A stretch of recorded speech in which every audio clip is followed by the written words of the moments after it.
Hi friends, welcome to HQ fashions. షరారీ model part 2. Part 1లో ఈ లంగా స్టిచ్చింగ్ ఎలాగన్నది చూశారు కదా. పార్ట్ 2లో ఈ ప్రిన్స్ కట్ బ్లౌజ్ మోడల్ ఎలా కుట్టాలో చూద్దాము. తర్వాత దీని బ్లౌజ్ పార్ట్. అండ్ నాకు అయితే ఈ పార్ట్ కరెక్ట్ మ్యాచింగ్ లాగా అనిపించింది. అంటే ఈ క్లాత్ కిందనున్న లంగాకి కరెక్ట్ మ్యాచింగ్ లాగా అనిపించింది. అండ్ ఈ చిన్న క్లాతే ఉంది లైనింగ్ పార్ట్. అండ్ ఈ చిన్న చిన్న క్లాతులు సరిపోతాయా బ్లౌజ్కి అని మీరు అనుకుంటే కనుక, ఇక్కడ నేను కుట్టేది 24 ఇంచెస్ సైజులో కాబట్టి సరిపోతుంది. అంటే ఇది షార్ట్ బ్లౌజు. ఈ షార్ట్ బ్లౌజ్ కాబట్టి నేను తీసుకునే ఈ క్లాతులు అనేవి సరిపోతాయి. సరిపెట్టుకోవాలి, సరిపెట్టుకుంటూ మోడల్ క్రియేట్ చెయ్యాలి. సో నేను ఇక్కడ పేపర్ కటింగ్ ఎప్పుడు తీసుకునే పేపర్ కటింగ్ సైజే 9 ఇంచెస్ లెంత్ తీసుకున్నాను. అలాగే 24 inches wrist size, body chest size ఇవన్నీ ఉన్న క్లాత్ కటింగ్ రెడీగా ఉంది కాబట్టి తీసుకున్నాను. అండ్ ఇక్కడ క్లాత్కి చిన్న చిన్న అడ్జస్ట్మెంట్స్ అంటే జాయింట్స్ అనేవి పడ్డాయి. ముక్కలు క్లాత్లు జాయింట్ పడింది. ఆ క్లాత్ జాయింట్స్ వేసుకున్నాక ఇది బ్యాక్ ఓపెన్ పార్ట్, ఇది ఫ్రంట్ పార్ట్. ఈ ఫ్రంట్ పార్ట్ వచ్చేసి నెక్ నార్మల్ ఎప్పుడు పెట్టే 3 పాయింట్ నెక్కే పెట్టేశాను. పెద్దగా మోడల్ దీనికి ఏమీ కూడా నేను క్రియేట్ చేయట్లేదు. ఇందులో నేను క్లాత్ అడ్జస్ట్మెంట్స్ ఎలా చేయాలి అనేది చూపిస్తున్నాను. మోడల్ ఎక్కువ స్టిచ్చింగ్ అయితే దీనికి లేదు. అండ్ నాకున్న అవైలబుల్ క్లాత్ ఇది. ఈ అవైలబుల్ క్లాత్ని నాకు అనుకూలంగా నేను డిజైన్ చేసుకోవాలి. ఇప్పుడు బ్యాక్ పార్ట్ ఎప్పుడు కూడా నార్మల్గా ఉండొచ్చు, కానీ ఫ్రంట్ పార్ట్ అలా నార్మల్గా ఉండకుండా కొద్దిగా డిజైన్ లాగా పెడతాను దానికి. ఇక్కడ నాకు బ్యాక్ పార్ట్ వచ్చేసింది కదా, దానికి చిన్న చిన్న జాయింట్స్ అనేవి పడతాయి. అండ్ నాకు మిగిలింది ఈ క్లాతే. ఈ క్లాత్తోనే నేను మోడల్ అనేది సెట్ చేయాలి. సో నేను దీంతో ఏ విధంగా అయితే మోడల్ వస్తుంది అని 4 పక్కల వేసుకొని చూసుకోవాలి. నేనే కాదు, మీరైనా సరే ఈ విధంగా వేసుకొని చూసుకున్నప్పుడు నాకు ఎక్కడి నుంచి జాయింట్ పడుతుంది. అండ్ పక్కన కొద్దిగా ఎక్స్ట్రా క్రాస్ లైన్ అనేది ఉంది. సో నేను దీన్ని ఏం చేస్తానంటే ప్రిన్స్ కట్ బ్లౌజ్ లాగా మార్చడానికి బాగుంటుంది ఇది. అంటే small prince cut blouse, prince కట్లో స్మాల్ బ్లౌజ్ లాగా కుట్టుకోవచ్చు. అండ్ ఈ ఎక్స్ట్రా ఇంకో క్లాత్ ఉంది కదా, ఈ క్లాత్ని ఇక్కడ వేసి ఇలా క్లోజ్ చేస్తే కనుక సేమ్ ఎగ్జాక్ట్గా ప్రిన్స్ కట్ బ్లౌజ్ అయిపోతుంది ఇది. సో ఈ ప్రిన్స్ కట్ బ్లౌజ్కి ఏ విధంగా అయితే మెజర్మెంట్ కావాలో ఆ విధంగా నాకు క్లాత్ వస్తుందా లేదా అనేది చూసుకొని దాని మీద పిక్చర్ డ్రా చేసుకుంటున్నా. అంటే 2 సైడ్స్ ఒకేలాగా బార్డర్ లెంత్ అనేది రావాలి. ఈ విధంగా వచ్చిందా లేదా, వస్తుంది, కరెక్ట్గానే వస్తుంది ఇది. సో ఇది ప్రిన్స్ కట్ బ్లౌజ్ అవుతుంది. అండ్ దీన్ని ఇలా పక్కన పెట్టుకొని సేమ్ పిక్చరు మన బాడీ పార్ట్ లైనింగ్ పార్ట్ మీద డ్రా చేస్తున్నాం. అంటే మనకి ఎక్కడి నుంచి ఎక్కడి వరకు రావాలి అనేది లైనింగ్ పార్ట్ మీద కూడా మెజర్మెంట్ లైన్ అనేది ఉండాలి. అండ్ నాకు ఇక్కడ ఈ వేస్ట్ పార్ట్ ఉంది. ఇది కూడా బ్లౌజెస్ కటింగ్లో వేస్ట్ స్క్రాప్ క్లాత్. ఇది బ్లౌజ్ కట్ చేయగా మిగిలిన వేస్ట్ స్క్రాప్ క్లాత్ అంటే వేస్ట్ క్లాత్. ఇలా కట్ చేసిన ఇలాగా మిగిలిన క్లాత్ని నేను కటింగ్ చేయట్లేదు. ఇక్కడ డైరెక్ట్గా ఈ సైడ్ ఏదైతే క్లాతులు పడతాయి కదా, ఆ క్లాతుల్ని ఫస్ట్ నేను అటాచ్మెంట్ చేస్తున్నా. జస్ట్ ఒక స్టిచ్ వేసి అలా ఉంచుతున్నా. అండ్ ఈ క్లాత్ ఇంకా కొద్దిగా మిగిలింది కదా, ఇది అటు సైడ్ వేయాలి. ఇలాగా 2 సైడ్స్ కూడా 2 జాయింట్స్ అంటే 2 అటాచ్మెంట్స్, ఈ 2 క్లాతుల్ని కూడా అటాచ్మెంట్ చేసేసి ఒక లైన్ స్టిచ్ అనేది వేసేస్తున్నా. అంటే నాకు ఒక మోడల్ అనేది రావాలి అంటే ఆ మోడల్ని ఎక్కడి నుంచి ఎలా కుట్టుకోవాలి అనేది కూడా నాకు తెలియాలి. ఊరకే 2 ముక్కలు కలిపేస్తే మోడల్ అయిపోదు కదా. ఆ 2 క్లాతుల్ని ఎలా జాయింట్ చేయాలో కూడా తెలియాలి. ఇక్కడ నాకు ప్రిన్స్ కట్ షేప్ కరెక్ట్గా రావాలి అంటే నాకు పైపింగ్ అవసరం. ఇక్కడ పైపింగ్ మాకు రాదు కదండి. పైపింగ్ లేకపోతే ఎలా? పైపింగ్ లేకపోతే ఈ మోడల్ అనేది చూడడానికి ప్రిన్స్ కట్ లాగా ఉండదు. సో ప్రిన్స్ కట్ కోసం ఖచ్చితంగా మీరు పైపింగ్ అనేది నేర్చుకునే తీరాలి. ఈ పైపింగ్ ఎలా వేసుకోవాలి అని నేను చాలా వీడియోల్లో క్లియర్గా క్లారిటీగా అయితే పెట్టాను. నా ఛానల్లో బిఫోర్ వీడియోస్ కనుక మీరు చూస్తే పైపింగ్ ఎలా వేయాలి, పైపింగ్తో కట్ వర్క్ ఎలా చేయాలి, ఈజీ మెథడ్స్ ఏంటి, ఏ విధంగా ఫోల్డింగ్ చేయాలి, ఈ విధమైన వీడియోలు అన్నీ కూడా ఉంటాయి. అవన్నీ కూడా మీరు చెక్ చేసి మీరు వీలైనంత ఇంట్రెస్ట్గా వీలైనంత ఫాస్ట్గా పైపింగ్ అనేది నేర్చుకునే తీరాలి. ఈ మోడల్కి పైపింగ్ కంపల్సరీ. ప్రిన్స్ కట్ బ్లౌజులు ఈ మధ్య బాగా ట్రెండ్ అవుతున్నాయి. నార్మల్ బ్లౌజ్కి ఎంత ఇస్తారో ప్రిన్స్ కట్ బ్లౌజ్కి దానికి డబుల్ ఇస్తారు amount. So prince cut blouses నేర్చుకోవడానికి piping must and should. Pipings అనేవి నేర్చుకోండి. ఇలా ఇది కంప్లీట్ అయిన తర్వాత నేను సెంటర్ మార్కింగ్స్ వేస్తున్నా. ఏది నేను తీసుకున్న సెంటర్ బ్లౌజ్ మెయిన్ పార్ట్కి ఈ సెంటర్ మార్కింగ్స్ అనేవి వేస్తున్నా. ఈ సెంటర్ మార్కింగ్స్ వేసేటప్పుడు ఈ సైడ్ మనం ముందు మార్కింగ్స్ వేసుకున్నాం కదా, సైడ్ ఆ 2 సైడ్స్ కూడా నేను పైపింగ్ అనేది అటాచ్ చేస్తున్నా.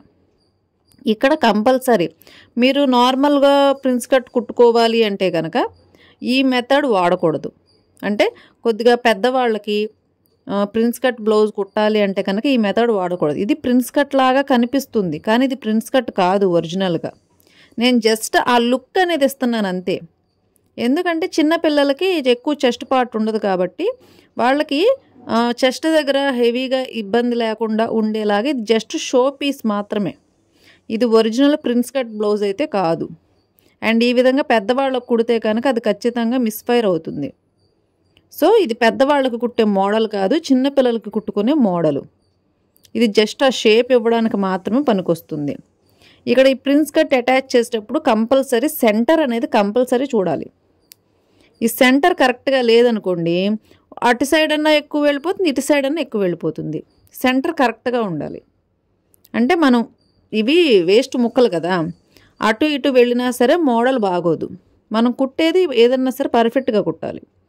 ఎలా పడితే అలా మోడల్స్ అనేవి క్రియేట్ చేయకూడదు. ఆ మోడల్ ఎప్పుడు పర్ఫెక్ట్గా ఉంటుందో అప్పుడు అందులో ఉన్న అందం అనేది బయటకు వస్తుంది. అప్పుడు అది బ్యూటిఫుల్గా ఉంటుంది మోడల్ అనేది, లేకపోతే అదంత బాగోదు. సో ఈ సెంటర్ పర్ఫెక్షన్ కంపల్సరీ కరెక్ట్గా ఉండాలి. మార్కింగ్స్ మనం కరెక్ట్గా పెట్టుకోవాలి. అండ్ ఈ పైపింగ్ వేసేటప్పుడు కూడా కరెక్ట్గా రావాలి. ఎలా పడితే అలా పైపింగ్ వేయకూడదు. నేను 2 months నేర్చుకున్నానండి ఈ పైపింగ్ వేయడం. పైపింగ్స్ ఎన్ని రకాలుగా వేస్తారో అన్ని రకాలుగా నేను వేయగలను. 2 months నేర్చుకున్నా. అంటే ఎక్కువ ప్రాక్టీస్ చేస్తేనే ఈ పైపింగ్స్ అనేవి వస్తాయి. ప్రాక్టీస్ చేయకుండా ఈ పైపింగ్స్ అనేవి రావు. పైపింగ్ ఎలా వెయ్యాలి అంటే నేను క్లారిటీగా చెప్పగలను, కుట్టగలను. అందుకని మీరు ప్రాక్టీస్ చేస్తే కనుక ఇలాంటి పైపింగ్లు అనేవి వేసుకోవడం ఈజీగానే వస్తుంది. ఈ పైపింగ్ కంప్లీట్ అయిన తర్వాత మీరు అవుట్లైన్ మొత్తం కట్ చేసేసుకోవచ్చు. ఈ విధంగా కటింగ్ అయిపోయిన తర్వాత డాట్స్ పట్టాలి. ఎప్పుడు వేసుకునే ఫ్రంట్ సైడ్ డాట్సే, కాకపోతే ఇందులో మనం ఆల్రెడీ కొద్దిగా పైపింగ్ వేసాం కదా, ఆ పైపింగ్ డిస్టర్బ్ అవ్వకుండా కొద్దిగా సన్నగా డాట్స్ అనేవి తీసుకుంటున్నాను. అంటే 1/4 ఇంచ్ క్లాత్లో నేను డాట్స్ అనేవి తీసుకున్నాను. ఈ డాట్స్ వేసిన తర్వాత ఎక్స్ట్రా కొద్దిగా సైడ్ డాట్స్ అనేవి వేసుకోవాలి. ఈ సైడ్ డాట్స్ వేస్తే ప్రిన్స్ కట్ షేప్ అనేది వచ్చేస్తుంది. చూడండి, ఈ సైడ్ డాట్స్ 2 వైపులా కూడా ఈక్వల్గా వచ్చేలాగా ఒక మార్కింగ్ కట్ వేసుకున్నాను. ఈ మార్కింగ్ కట్ వేసుకున్న తర్వాత ఆ మార్కింగ్ కట్ నుంచి ఒక 5 inches క్రాస్ లైన్ తీసుకున్నాను. ఈ క్రాస్ లైన్ తీసుకున్నాక చూసారా ఏ విధంగా అయితే ప్రిన్స్ కట్ షేప్ వస్తుందో. మీరు కరెక్ట్గా చూడండి. అసలు ప్రిన్స్ కట్ అసలు బ్లౌజ్ నిజంగా ప్రిన్స్ కట్ కుట్టినట్టుగానే నుంచుంటుంది. చూసారా, ఇలాగ ఇంత కరెక్ట్గా కనిపించాలి ప్రిన్స్ కట్. ప్రిన్స్ కట్ మనకు షేప్ వచ్చేసింది కాబట్టి నెక్ అనేది కరెక్ట్గా బార్డర్ లైన్ లాగా తీసుకొని బార్డర్ లైన్ స్టిచ్ చేస్తున్నాను. నేను ఒక అంచు క్లాత్ తీసుకొని దీనికి నెక్ బార్డర్ అనేది సెట్ చేస్తున్నాను. నెక్ దగ్గర ఒక బార్డర్ వెడల్పు లైన్ లాగా తీసుకున్నాను నేను. కాకపోతే ఇక్కడ డిజైన్ అనేది నెక్ దగ్గర కొద్దిగా తేడా పడింది. అయినా కానీ పర్వాలేదులే అని చెప్పి వదిలేసాను.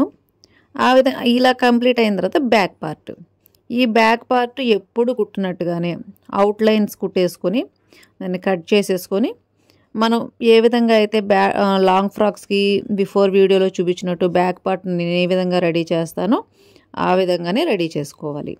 అండ్ ఇక్కడ నాకు పైపింగ్ ఎక్స్ట్రా క్లాత్ లేదు కాబట్టి నేను డబల్ క్లాత్ తీసుకున్నాను. డబల్ ముక్క ఎలా స్టిచ్ చేసుకోవాలనేది కూడా నా వీడియోలో అయితే ఉంటుంది. డబల్ క్లాత్ తీసుకొని దాన్ని ఈ విధంగా స్టిచ్ చేస్తున్నాను. స్టిచ్ చేసిన తర్వాత హుక్స్లు పట్టి కాజాల పట్టీలు ఇవి కూడా రెడీ చేస్తున్నాను. ఇక్కడ డబుల్ క్లాత్ అయ్యి ఉక్సులు పట్టి కాజాల పట్టీలు అయిన తర్వాత ఉక్సులు పట్టి కాజాల పట్టీలు అనేవి లాంగ్ ఫ్రాక్కి వేసుకున్నట్టుగా వేసుకోకూడదు. అంటే బ్లౌజ్కి ఎలాగైతే వేసుకుంటాం హుక్స్లు పట్టి కాజాల పట్టీలు ఆ విధంగా వేసుకోవాలి. ఎందుకంటే ఇక్కడ మన హుక్స్లు కాజాలు బ్లౌజ్ ఫినిషింగ్ లాగే ఇవ్వాలి. ఆ పైన కిందన కూడా బ్లౌజ్ ఫినిషింగ్కి ఎలాగైతే ఇస్తాం అలాగే ఇవ్వాలి. ఈ విధంగా కంప్లీట్ అయిన తర్వాత ఇక్కడ నడుము ఈ విస్ట్ పార్ట్ అనేది క్లోజ్ చేయాలి. అంటే ఇక్కడ డాట్స్ పట్టిన తర్వాత మనం ఏం చేస్తాం, ఇలా రెడీ అయిన తర్వాత లాంగ్ ఫ్రాక్ కింద బాటమ్ పార్ట్కి అటాచ్ చేస్తాం. కానీ మనకి ఇక్కడ బాటమ్ పార్ట్ అనేది ఉండదు. సో ఈ నడుము కింద వైపు ఇలా క్లాత్ అటాచ్మెంట్ అనేది చేసుకోవాలి. ఈ క్లాత్ లైనింగ్ కాటన్ క్లాత్, ఈ కాటన్ క్లాత్ జాయింట్ చేసుకొని ఆ క్లాత్ని లోపలికి ఫోల్డింగ్ చేసుకొని స్టిచ్ వేసుకుంటాం కదా. మీకు కూడా చాలామంది ఈ స్టిచ్ వేసే ఉంటారు బ్లౌజులకి. అదే విధంగా ఈ స్టిచ్ వేసుకొని దీనికి లోపల సైడ్ ఇంకొక స్టిచ్, అంటే చేతి పని అవసరం లేదు, హెమ్మింగ్ అవసరం లేదు దీనికి.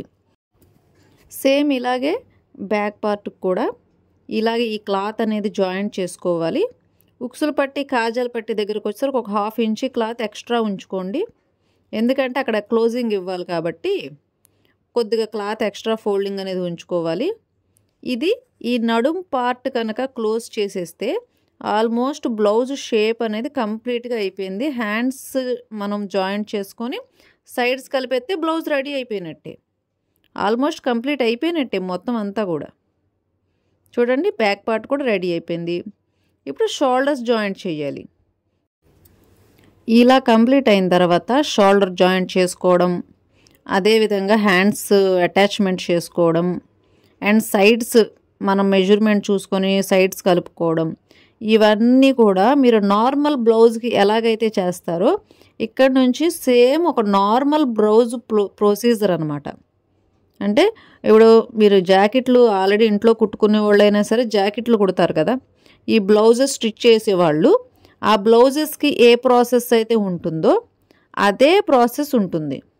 అంతకు మించి వేరే ఏ ప్రాసెస్ ఉండదు. బ్లౌజ్ ఎలా అటాచ్మెంట్ చేస్తాం, నెక్ ఎలా కుడతాము, అవుట్లైన్ ఫినిషింగ్, షోల్డర్స్ ఎలా అటాచ్మెంట్ చేస్తాం, హ్యాండ్స్ ఎలా అటాచ్మెంట్ చేస్తాము, సేమ్ ఒకటే ప్రాసెస్. ప్రాసెస్లో అయితే ఏమీ తేడా లేదు, ప్రాసెస్లో ఏ తేడా లేదు. కానీ ఇక్కడ హ్యాండ్స్ మనం వేస్ట్ క్లాత్లతో కుడుతున్నాం కదా, ఈ వేస్ట్ క్లాత్లతో ఎక్కడ కటింగ్ చేసుకోవాలి అనేది ఇంపార్టెంట్. అంటే ఏ ప్లేస్లో మనం వేస్ట్ క్లాత్లు తీసుకోవాలి. నాకు ఇక్కడ ఈ లాంగ్ క్లాత్ ఉంది కదా, ఈ క్లాత్లో ఈ పార్ట్ క్రాస్ పార్ట్, ఇది ఈ క్రాస్ క్లాత్తో ఎవరన్నా సరే హ్యాండ్స్ డిజైన్ చేయొచ్చా మీరే చెప్పండి. నార్మల్ హ్యాండ్సే ఇవి, కానీ క్రాస్ ఉందంటే సాగుద్ది అక్కడ. ఈ క్రాస్ క్లాత్ని ఎవరు కూడా హ్యాండ్స్కి వాడరు. కానీ నేను వేస్ట్ క్లాత్లతో కుడుతున్నాను కాబట్టి దీంతో ఏ విధంగా మోడల్ చెయ్యాలి అనేది నేను ఆ విధంగా మోడల్ చేస్తా. అంటే ఏ విధంగా కుట్టాలి, ఆ క్రాస్ లెవెల్ సాగకుండా ఏ విధంగా దీన్ని అటాచ్ చేయాలి, ఇవే మీరు ఇక్కడ తెలుసుకోవాల్సినవి. అంతే తప్ప స్టిచ్చింగు అంటే నార్మల్ స్టిచ్చింగ్లే ఉండదు. క్లాత్ ఎక్కడ తీసుకోవాలి, క్లాత్ క్రాస్ క్లాత్ ఉంది, క్రాస్ క్లాత్తో మీరు నార్మల్ హ్యాండ్స్ ఎలా చేయాలి అంటే మీకు ఇదివరకు చాలా వీడియోల్లో అయితే చెప్పా. ఇది ఒక చిన్న స్ట్రైట్ క్లాత్ అండి, దీన్ని ఇలాగ తీసుకొని ఇలా కనుక జాయింట్ చేసేస్తే కనుక ఇది కొద్దిగా హ్యాండ్ షేప్ లాగా ఉంటుంది, బెల్ట్ షేప్ లాగా, కానీ ఇవి హ్యాండ్స్ కాదు అని ఒకసారి వీడియోలో నేను చెప్పాను. సో ఇది ఆ షేప్. ఈ హ్యాండ్స్ చాలా చోట్ల పెట్టాను నేను, ఈ హ్యాండ్స్ చాలా చోట్ల పెట్టా, కానీ క్రాస్ క్లాత్తో ఎప్పుడూ పెట్టలా. ఈ విధంగా క్రాస్ క్లాత్ వచ్చినప్పుడు ఏం చేయాలంటే క్లాత్ అనేది క్రాస్గా ఉంటే సాగుతుంది కదా, సో ఎక్స్ట్రా ఎంతైతే సాగుతుందో ఆ ఎక్స్ట్రా ఉన్నదాన్ని మొత్తాన్ని కూడా ఫ్రిల్స్ పెట్టాలి. అర్థమైందా నేను చెప్పింది? కుచ్చిళ్ళు పెట్టాలి, చిన్న బుట్ట చేతుల్లాగా రెడీ చేయాలి, స్మాల్ బుటీ హ్యాండ్స్.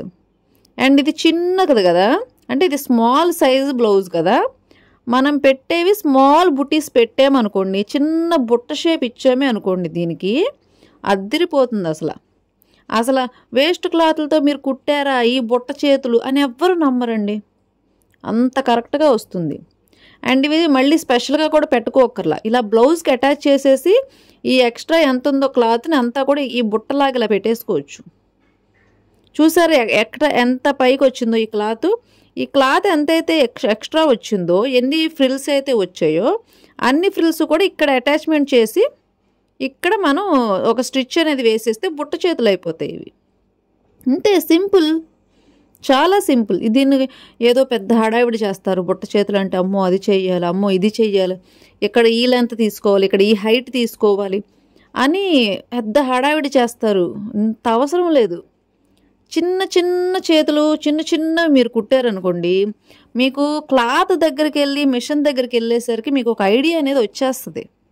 అవి కుడితేనే వస్తుంది, మీరు ప్రాక్టీస్ చేస్తేనే వస్తుంది అది.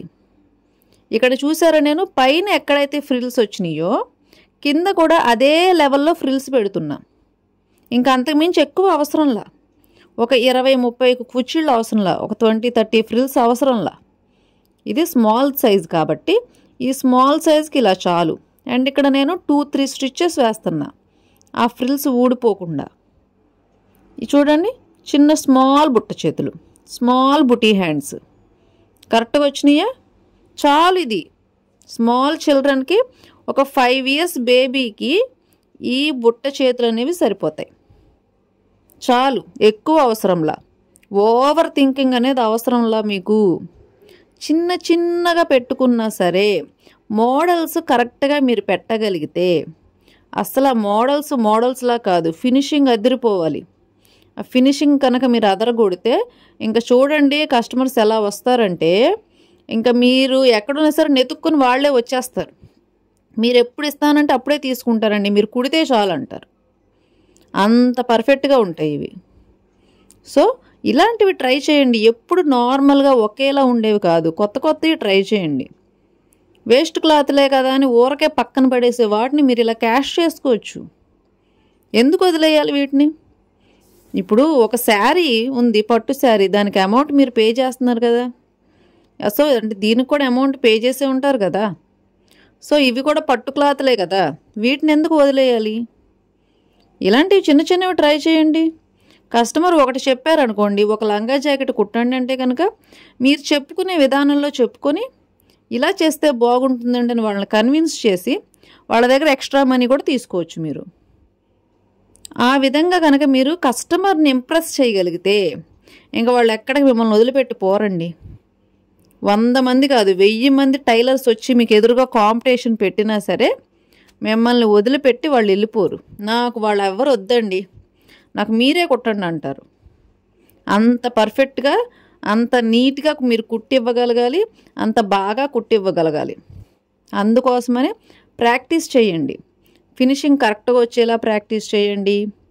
అదేవిధంగా మోడల్స్ ఎలా కుట్టాలో ప్రాక్టీస్ చేయండి, ఏ క్లాత్ని ఎలా వాడాలో తెలుసుకోండి. చూడండి ఎలా వచ్చింది బుట్ట చేతులు, ఫినిషింగ్ ఎలా వచ్చింది, సైడ్స్ చూడండి, అసలు అచ్చం ప్రిన్స్ కట్ బ్లౌజ్ లాగా ఉందా? ఇది ఇప్పుడు వేస్ట్ క్లాత్లతో కుట్టామంటే ఎవరన్నా నమ్ముతారా? సో ఎలా ఉంది ప్రిన్స్ కట్, బాగుందా? అయితే ఒక లైక్ చేయండి. అండ్ నెక్స్ట్ షరారీ మోడల్ పైన కోట్ వస్తుంది. ఈ కోట్ మోడల్ని ఇంకా లెంత్ ఎక్కువ అవడం వల్ల పార్ట్ 3లో అయితే పెట్టాను. లింక్ కింద డిస్క్రిప్షన్ బాక్స్లో పెట్టాను. అండ్ పార్ట్ 1 లింక్ కూడా ఉంది, చూసి కంప్లీట్గా నేర్చుకోండి. Okay friends, bye. Thank you for watching my video.